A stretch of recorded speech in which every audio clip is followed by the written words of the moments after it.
আমার কালকে যে প্রবলেমটা ছিল যে ক্লায়েন্ট হচ্ছে আপনার বুলেট পয়েন্ট আর ইমেজ অ্যাড করতে চাচ্ছিল। তো আমি ওইটা ব্যাকএন্ডে থেকে না করে আমি ফাইল দিয়ে করতে চাচ্ছিলাম। জি।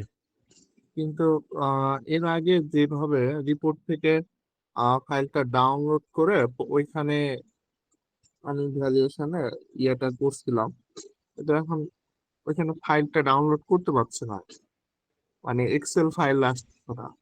রিপোর্টের আন্ডারে ইনভেন্টরি রিপোর্ট যে অপশনটা আছে, সেখান থেকে তো আপনি আইটেম লিস্টিং এর জন্য ফিড ফাইল পাবেন না। এখানে আছে হচ্ছে আইটেমের বিভিন্ন ইনফরমেশনের জন্য, যেরকম inventory, price, item, active status, আপনি এগুলো করতে পারবেন ডাউনলোড। হ্যাঁ, কিন্তু আপনার যদি আইটেম রিলেটেড লিস্টিং এর কাজ করা লাগে, সেক্ষেত্রে আপনাকে উপরে আছে হচ্ছে ক্যাটালগ নামে একটা অপশন আছে।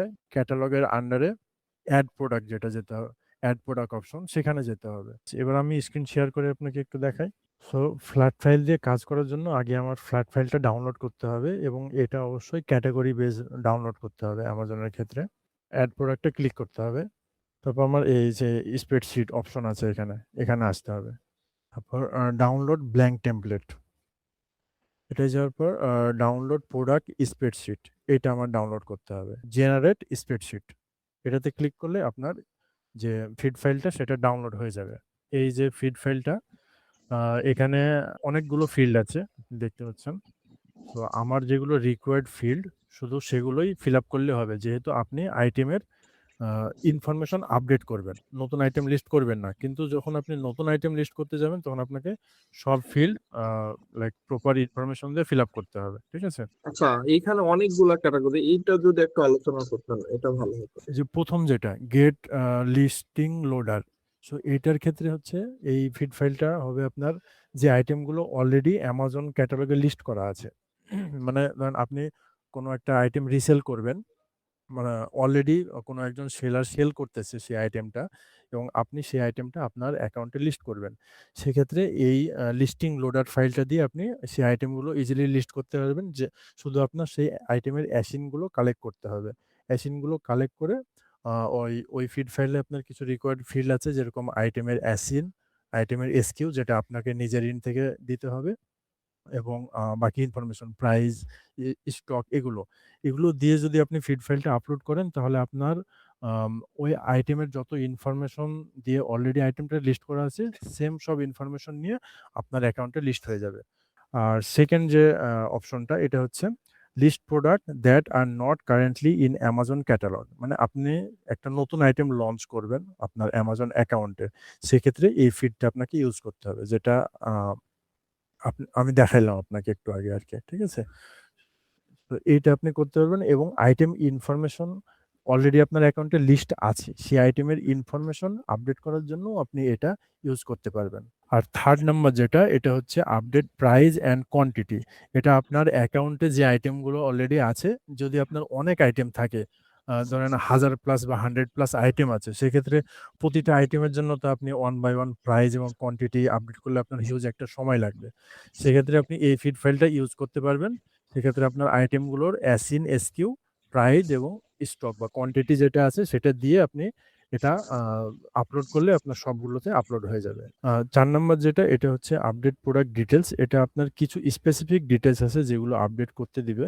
এটা আপনি লার্ন মোডে যদি একটু ক্লিক করেন, ওখানে ডিটেইলসটা আসবে। ৫ নাম্বার যে অপশনটা, এটা হচ্ছে অ্যাডিশনাল টেমপ্লেট। এখানে ডিটেইলস দেওয়া আছে যে কোন টেমপ্লেটের জন্য আপনি আ কোনটা ইউজ করতে পারবেন। সো আমার উপরের যেকোনো একটা দিয়েই আপনি ইউজ করতে পারবেন। কিন্তু এখানে ক্রাইটেরিয়া দেওয়া আছে কোন প্রবলেমের জন্য কোন ফিড ফাইলটা আপনি ইউজ করতে পারবেন। বাট এখানে মানে এক্সাক্ট কোনো ফিড ফাইলটা দিচ্ছে না এই শেষের ২ টার জন্য। আর প্রিভিয়াসলি জেনারেটেড টেমপ্লেট, এখানে আপনি শেষের যেটা ভিউ প্রিভিয়াসলি জেনারেটেড টেমপ্লেটে ক্লিক করলে আপনি এর আগে ক্যাটেগরি ওয়াইজ যে আ ফিড ফাইলগুলো ডাউনলোড করেছেন, সেগুলো আপনি এখানে দেখতে পাবেন এবং ডাউনলোড করতে পারবেন। আমি এরকম টেমপ্লেট পাইছিলাম, এখানে অনেকগুলা লিস্টিং ছিল, আমি জি, সবগুলা ডিলিট করে দিয়েছিলাম। আচ্ছা। ডিলিট করে দিয়ে আমি এখানে শুধু প্যারেন্ট লিস্টিংটা রাখছিলাম, তা ওইটা উঠাই দিয়ে আমি চাচ্ছিলাম এখান থেকে আমি ইমেজ সেকশন থেকে ইমেজ এবং বুলেট পয়েন্ট থেকে বুলেট পয়েন্ট অ্যাড করবো, এরকম চাচ্ছি। এটা হবে কিনা তাই বলছি। আচ্ছা, মানে এইটা হচ্ছে ক্যাটাগরি লিস্টিং ফাইল, তাহলে আপনার ক্যাটাগরি লিস্টিং রিপোর্ট এটা আপনি ডাউনলোড করলে আপনার সব আইটেমের ইনফরমেশন আসবে। আচ্ছা, এখানে বুলেট পয়েন্টের অপশন আছে 5টা, আমি যদি 6টা করি সেক্ষেত্রে আমি এখানে আর কি করতে হবে? না, আমরা মানে অ্যামাজনের ফিড ফাইল কাস্টমাইজ করতে পারি না, অ্যাড করতে পারি না এখানে। যেহেতু আমার 5টাই অপশন আছে এখানে, আমাকে 5টাই অ্যাড করতে হবে এটার ক্ষেত্রে। এবং আপনি যদি 6 নাম্বারটা করতে চান সেক্ষেত্রে আপনাকে যে ফাইলটা আমরা দেখাইলাম ওই ফাইলে আপনি অপশন পাবেন, কিন্তু আপনার আইটেমে আগে চেক করতে হবে যে আপনার আইটেম 5টার বেশি অ্যালাউ করে কিনা। যদি অ্যালাউ না করে তাহলে আপনি তো আপলোড করতে পারবেন না। আচ্ছা, এখানে তাহলে তো প্রোডাক্ট টাইপ অন্য হতে পারে না, এসকিউর সাথে মিলে যেতে পারে নরমালি? না, এই প্রোডাক্ট টাইপটা হবে ক্যাটাগরি ওয়াইজ। যেহেতু আপনি ক্যাটাগরি এক্সাক্ট ক্যাটাগরির ওকে। জন্য ডাউনলোড করেছেন, সেক্ষেত্রে ওখানে আচ্ছা। এক্সাক্ট প্রোডাক্ট টাইপটাই থাকবে, অন্য কোনোটা থাকবে না। আচ্ছা, এখানে এটা পার্সিয়াল আপডেট? জি, পার্সিয়াল আপডেট। যেহেতু আপনি বুলেট পয়েন্ট এবং ইমেজ আপডেট করবেন, পার্সিয়াল আপডেট। আপনি এখন বুলেট পয়েন্ট, ডেসক্রিপশন, ইমেজ এগুলো অ্যাড করে আপনি আপলোড করলে আপনার এটা হয়ে যাবে। আর প্রাইসটা আপডেট করতে অ্যাড করতে হবে। ও, আমার তো এখন লিস্টিং এ আপনার বিয়ে করছি কিন্তু এখনো তো শিপমেন্ট ঢুকে নাই, ওই জন্য প্রাইস, সেক্ষেত্রে প্রাইস কিভাবে দিব? হয়তো বা না, না, না, না, নিয়ে সেক্ষেত্রে প্রাইস। কোয়ান্টিটি দেওয়া যাবে না, কিন্তু প্রাইস আপনি দিতে পারবেন। সেক্ষেত্রে আচ্ছা স্টক যেটা, স্টকের ঘর ফাঁকা রাখতে হবে যেহেতু আপনার আইটেমটা এফবিএ। আচ্ছা, এখানে আমার একাধিক অনেক ইমেজ আছে, ইমেজ গুলা পাশাপাশি কিভাবে দেবো? আচ্ছা, এখানে আপনার মেইন ইমেজের অপশন আছে, অ্যাডিশনাল ইমেজের অপশনগুলো পরে আছে। মেইন ইমেজ যেটা সেটা এখানে দিতে পারবেন। আবার এখানে একটা জিনিস খেয়াল রাখতে হবে পার্সিয়াল আপডেটের ক্ষেত্রে, আপনি যদি কোনো ইনফরমেশন চেঞ্জ করতে চান না কিন্তু সেটা অ্যাড করেছেন, তখন কিন্তু সেটা চেঞ্জ হয়ে যাবে আবার। সেক্ষেত্রে আপনার এটা খেয়াল রাখতে হবে একটু। পার্সিয়াল ও আপডেটে ফিডে আমরা যে যে ইনফরমেশনগুলো অ্যাড করি শুধুমাত্র সেগুলোই চেঞ্জ হবে। পার্সিয়াল আপডেটের ক্ষেত্রে আমরা ফিডে যে যে ইনফরমেশনগুলো আপডেট করতে চাই আমাদের অ্যামাজনে, শুধু সেইগুলোই আপডেট করতে হবে, ফিডে অ্যাড করতে হবে নতুন ভাবে। যেটা অ্যাড করতে চান, আপডেট করতে চান, সেটা আচ্ছা। অ্যাড করবেন।